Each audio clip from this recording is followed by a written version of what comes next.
Hi, I'm Steve Corman. I'm a professor at Arizona State University in Tempe, Arizona, and this semester I've been teaching a class called Communication, Terrorism, and National Security. And we saw Queen Rania's video and wanted to do something to help her out and respond, and so some students from my class are going to be responding to her questions about typical stereotypes and questions about Arab society.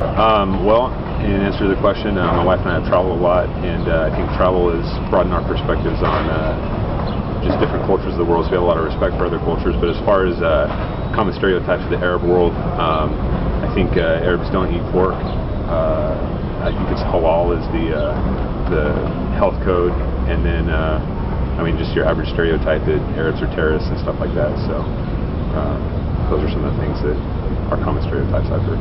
I'd say one of the common stereotypes I've heard of the Arab world would be that the women are incompetent, meaning that they have to depend on the males for everything, whether it be food, shelter.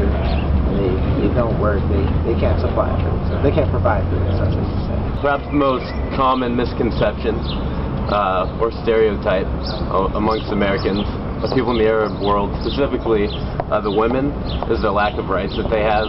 You're obviously a very influential figure, and that may confuse a lot of people. You may want to explain how it came to be that you became the queen. You have all this power when there's many other women that have no power whatsoever.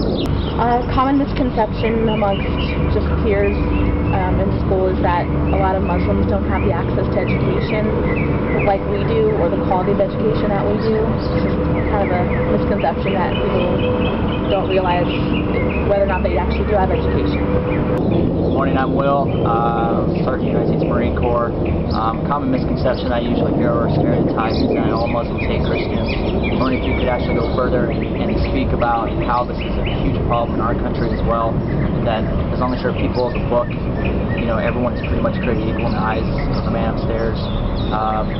Another one is in regards to the way that our government is structured, and what I mean by that is the ulama or the ayatollah, the way they actually see things differently in regards to the radical extremists. They're usually seeing things differently, and how they restructure the word and they spin it, just like how a lot of our media figures do here in this country.